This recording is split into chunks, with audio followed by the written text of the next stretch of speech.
Halo guys, seperti biasa hari ini kita bakal ngelanjutin nih alur cerita dari Pengangguran Pecundang Penantang Dewa. Bagi kamu yang bingung, bisa tuh ke playlist kita Pengangguran Pecundang Penantang Dewa, atau kamu bisa klik link playlist yang ada di deskripsi. Untuk kamu yang udah setia nonton, terima kasih banget. Dan sekarang ayo kita masuk ke kisah Pengangguran Pecundang Penantang Dewa part 36.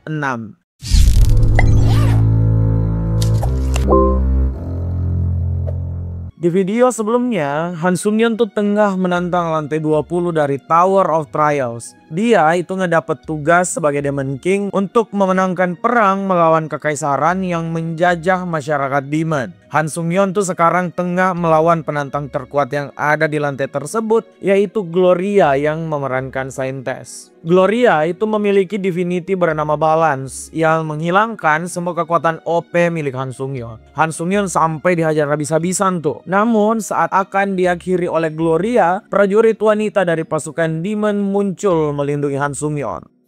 Kedatangan dari prajurit wanita pasukan Demon ini itu emang membalikkan keadaan. Dia itu bisa menyerang Gloria dengan mudah. Karena ternyata Divinity Balance itu cuma berefek pada sesama penantang. Jadi si pasukan Demon ini itu tidak terdampak apapun. Si prajurit wanita ini kemudian mengecek keadaan Han Sung-yeon. Saat melihat Han Sung-yeon terluka parah, wanita ini bilang kalau Han Sung-yeon gak boleh memaksakan diri buat bertarung sendirian. Di tengah pembicaraan mereka, Gloria kembali menyerang tapi ditangkis dengan mudah. Nah di sini prajurit wanita tadi kemudian mengungkapkan fakta yang dia ketahui. Kalau ternyata semua divinity milik para penantang itu cuma berefek pada penantang saja. Jadi entitas seperti prajurit wanita ini itu nggak akan terpengaruh sama sekali. Jadi dia itu jelas bisa ngebantu Han Sung-yeon buat ngelawan Gloria. Gloria sempat meremehkan pasukan Demon yang ada di hadapannya. Tapi Han Sung-yeon bilang Gloria akan menyesal jika meremehkan wanita tersebut karena baru saja dia menyelesaikan latihan dengan guru paling jenius yang pernah ada. Bantuan yang didapatkan Han Sung-yeon ini tentu saja bermanfaat guys. Han Sung-yeon mulai bisa menekan Gloria sejak bala bantuan datang. Gloria yang disudutkan kemudian ingin menghabisi Han Sung-yeon terlebih dahulu. Gloria menerjang Han Sung-yeon tapi serangannya ditangkis menggunakan counter shield. Di sini Gloria tersenyum karena Gloria ternyata masih memiliki berbagai skill buat digunakan. Saat mengaktifkan beberapa skill miliknya, Gloria tuh menanamkan berbagai macam efek pada Han Sung-yeon. Mulai dari beberapa skill dasar Han Sung-yeon disegel termasuk counter shield, kecepatan Han Sung-yeon berkurang 40%, hingga Han Sung-yeon itu bisa menerima damage 2 kali lipat. Dengan semua ini, Gloria sempat tuh menjatuhkan Han Sung-yeon sekali lagi. Serangan terakhir dari Gloria ternyata tidak mendarat. Blood Demon Divine Art menahan Gloria. Awalnya Gloria tuh bingung karena Han Sung-yeon harusnya nggak bisa lagi menggunakan mana karena telah disegel. Han Sung-yeon kemudian menertawakan Gloria karena skill itu memang bukan dari Han Sung-yeon tapi dari wanita yang membantunya. Murid Dam Cemua ini emang bisa diandalkan. Dengan terperangkapnya Gloria, Han Sung-yeon kemudian mengaktifkan Regonization di tangan kirinya. Tentu saja skill OP ini tuh penuh dengan batasan karena cuma bisa di tangan kiri dan batas waktunya itu cuma 10 menit. Gloria yang melihat dirinya tersudut masih saja sempat ngoceh. Han Sung-yeon langsung memegangi kepala Gloria dan menyuruh wanita itu buat diam aja. Han Sung-yeon yang bakal ngebacot dari sekarang kalau Gloria itu nggak pantas jadi anjing menara, tapi hanya pantas menjadi budak dari menara. Seperti perkataan Gloria sebelumnya, dia menjadi kuat dengan menuruti apa kata menara. Hal itu emang ngebuat Gloria menjadi kuat tuh, tapi tentu saja hal itu memiliki batasan. Karena cara kotor seperti ngebantai orang gak berdaya itu nggak bisa dilakukan terus menerus. Nah Han Sung-yeon tuh yang muak dengan Gloria langsung saja mengaktifkan skill api yang tidak bisa padam. Skill ini kemudian mengakhiri Gloria buat selamanya. Kekalahan Gloria juga membuat notifikasi menara muncul kalau Han Sung-yeon itu telah menyelesaikan tugas di lantai 20. Han Sung-yeon harusnya sudah bisa kembali ke wilayah para Demon bersama wanita yang ngebantunya. Nah Han Sung-yeon itu sudah kembali OP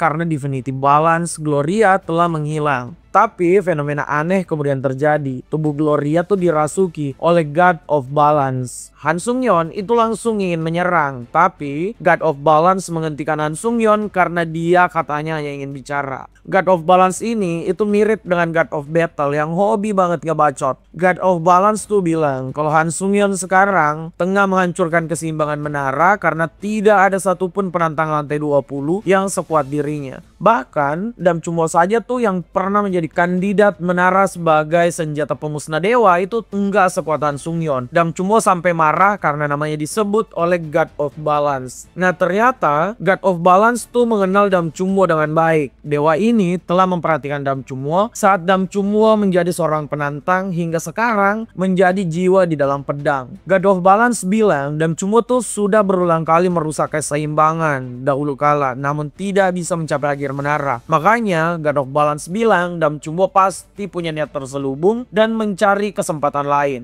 Setelah banyak bicara, God of Balance kehabisan waktu. Dia kemudian bilang kalau di momen selanjutnya mereka bertemu, maka God of Balance menggaransi Han Sung-yeon enggak akan melihat cahaya di esok hari. God of Balance menambah list dewa sok keras nih yang coba mengancam Han Sung-yeon. Keesokan harinya, setelah perang selesai, pesta telah dimulai di wilayah demonik. Mereka tentu berpesta karena hari ini adalah hari damai yang mereka inginkan telah kembali. Salah satu orang yang paling menikmati festival ini sepenuh hati adalah Dam Chunmo. Ketua sekte Demon Blood ini dianggap paling berjasa karena pelatihan yang dia berikan kepada para prajurit demon. Han Sung-yeon yang melihat hal ini tuh senang karena Dam Chunmo bisa menikmati kemenangan. Padahal Han Sung-yeon lihat sendiri tuh kalau Dam Chunmo murung semenjak pertemuan mereka dengan God of Balance. Di malam sebelumnya, saat Han Sung-yeon dan Dam Chunmo udah kembali dari medan perang, Han Sung-yeon tuh memang penasaran dengan perkataan God of Balance tentang Dam Chunmo yang menantikan kesempatan lain. Dam Chunmo juga sadar kalau Han Sung-yeon tuh mulai terganggu dengan hal itu. Tapi Dam Chunmo meminta maaf pada Han Sung-yeon. Nah, sebelum menyelesaikan kata-katanya, Han Sung-yeon menyela Dam Chunmo dan bilang kalau Dam Chunmo belum siap cerita tentang kesempatan yang disebut God of Balance, itu tidak masalah bagi Han Sung-yeon. Han Sung-yeon tuh siap menunggu momen Dam Chunmo siap buat menceritakan semuanya. Dam Chunmo tentu saja terkejut sekaligus senang karena Han Sung-yeon mengerti apa yang Dam Chunmo rasakan. Setelah pembicaraan itu, maka keduanya pun kembali ke wilayah para demon buat berpesta.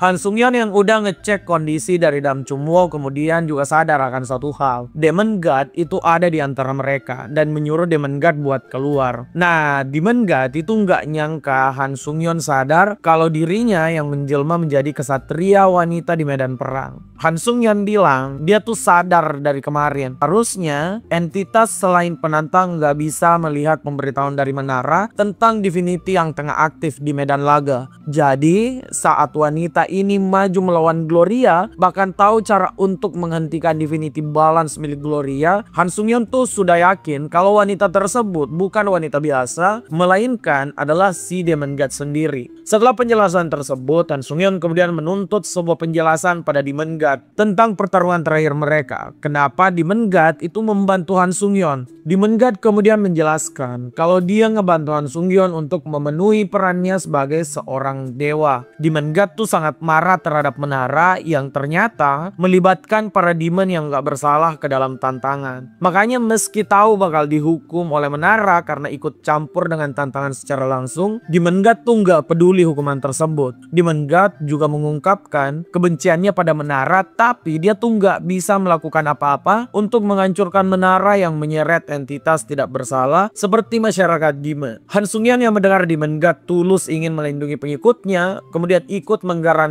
kalau dia bakal ikut serta melindungi para demon dari menara. Ya meskipun Han Sung-yeon juga nggak memungkiri itu bakal menghabisi demon yang berani mengganggu Han Sung-yeon. Demon God dia mendengar hal ini tertawa terbahak-bahak dan bilang Han Sung-yeon memang penantang yang menarik. Kapan lagi tuh ada penantang yang malah memperlihatkan empati terhadap seorang dewa. Apalagi Demon God ini bukan sembarang dewa, melainkan salah satu dari 7 dewa kuno yang dianggap sebagai dewa terkuat. Perbincangan Han Sung-yeon dan Demon God pun berakhir di mana Demon God berterima kasih pada Han Sung-yeon karena menyelamatkan para demon di lantai 20.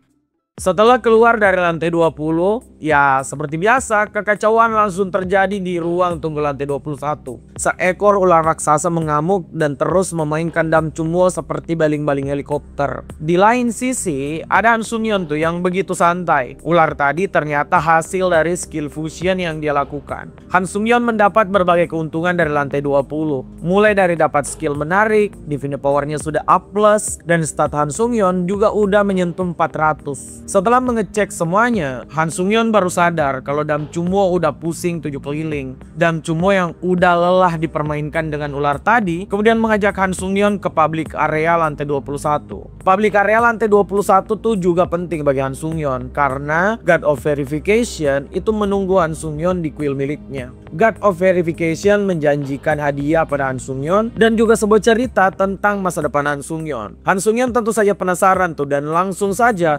menuju ke lantai 21.